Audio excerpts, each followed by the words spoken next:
नमस्कार भाइ बहिनीहरू।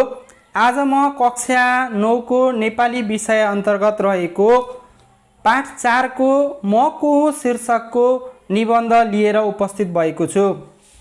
यस म को हुँ शीर्षकको निबन्धकार सुधा त्रिपाठी हुन्।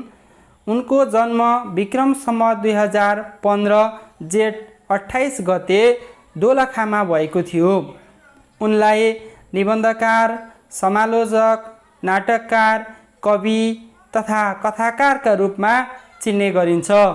उनका बादल, धरती र आस्थाहरू, जीवन सूत्र र सपनावास, सुट टाई र सुँगुर, अमर सिर्जना जस्ता रचनाहरू प्रकाशित भइसकेका छन्। भाइ बहिनीहरू, तपाईहरूले कक्षा 8 मा भाग्य शीर्षकको कथा पनि पढ्नु भएको थियो होला। उनै सुधा त्रिपाठीले रचना गरेको यो म को हुँ शीर्षकको निबन्ध पनि रहेको छ। सुधा त्रिपाठी नारीवादी लेखकको रूपमा चिनिएकी छन्।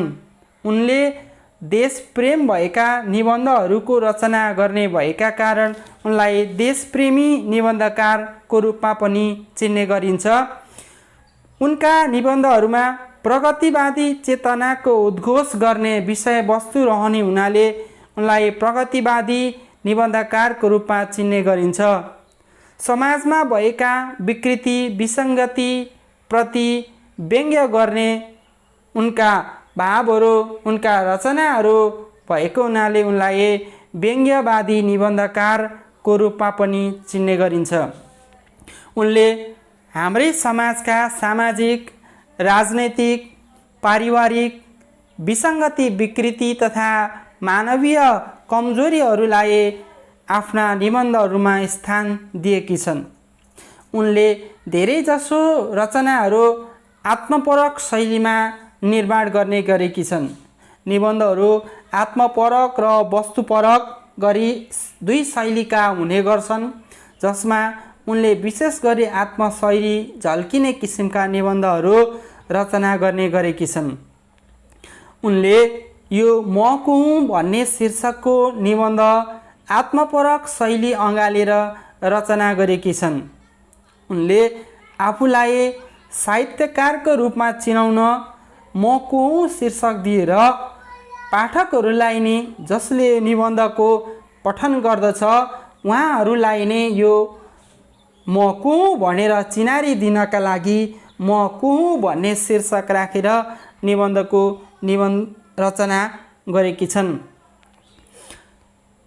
भाइ बहिनीहरू, यो म को हुँ शीर्षकको निबन्धमा निबन्धकारले प्रकृतिबाट मानिसहरूले धेरै कुरा सिक्नुपर्ने, प्रकृतिबाट मानिसले धेरै कुराहरू लिने गरेको र लिएका कुराहरू फेरि आफैले मात्र लैजाने नगरेको, सबैलाई बाँड्ने गरेको, यस्ता प्रकृतिका यावत कुराहरूबाट मानव जीवनका भोगाइहरूलाई अनुभूत गर्ने गरेका भावपरक विचारहरू यहाँ प्रस्तुत भएका छन्।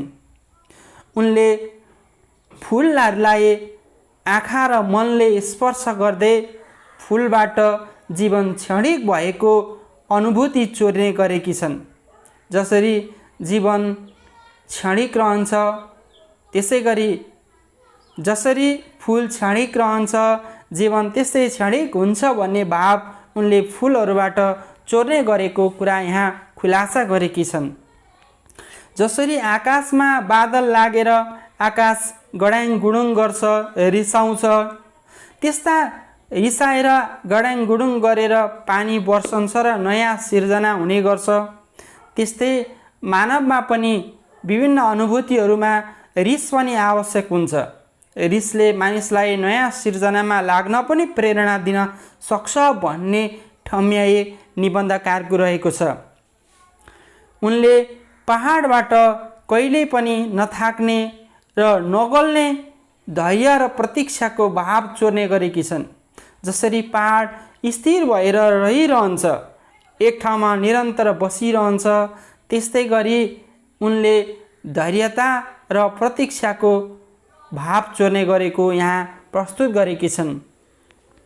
त्यस्तै गरी जब शिशिर ऋतु सुरु हुन्छ।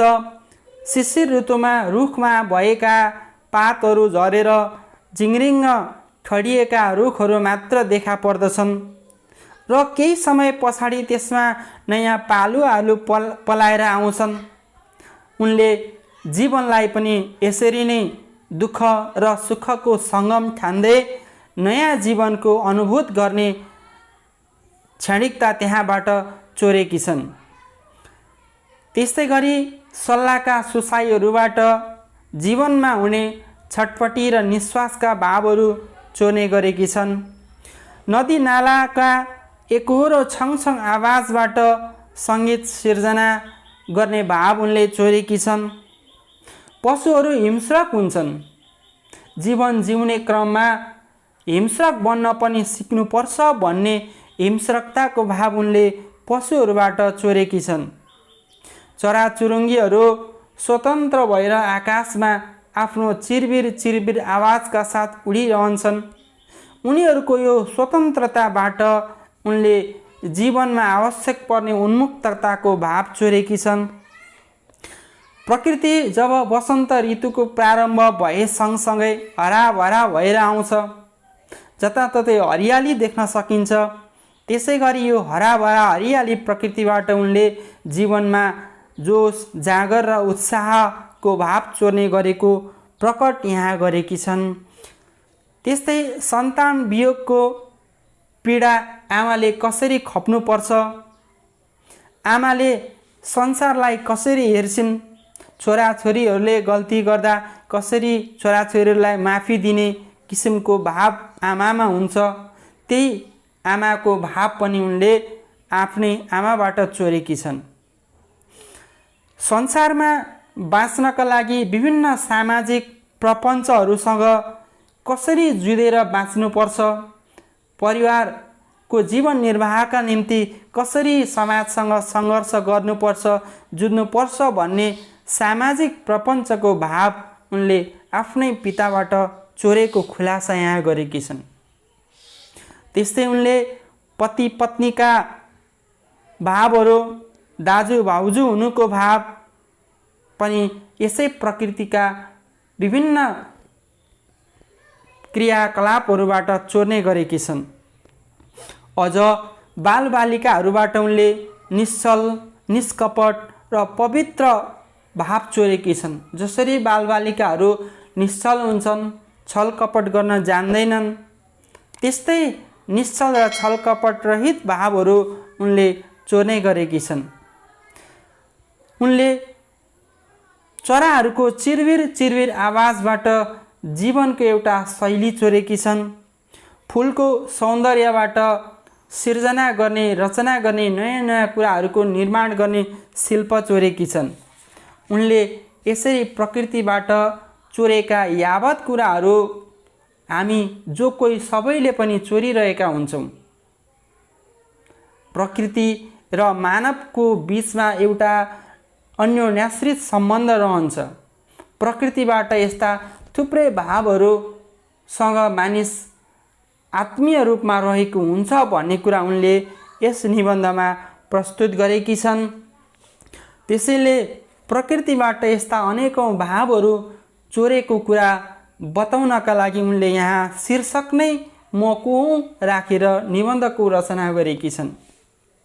भावपरक शैलीमा, आत्मपरक शैलीमा रचना गरिएको यस निबन्धमा उनले ती चोरिएका भावहरू, प्रकृतिबाट लिएका भावहरू आफ्नो निजी स्वार्थका लागि नभएको र प्रकृतिबाट चोर्दाखेरि प्रकृतिलाई कुनै असर पनि नपारेको कुरा यहाँ व्यक्त गरेकी छन्। उनले चोरेका भावहरू विभिन्न साहित्य रचना गर्नका लागि भएको हुनाले साहित्यको माध्यमबाट ती रचनाहरू फेरि फर्काउने गरेको कुरा पनि व्यक्त गरेकी छन्। यसरी उनले एउटा भावपरक आफ्ना विचारहरू, आफ्ना भावनाहरू यस म को हुँ शीर्षकमा लिपिबद्ध गरेकी छन्। उनका निबन्धहरू अत्यन्त सरल, स्पष्ट किसिमका छन्।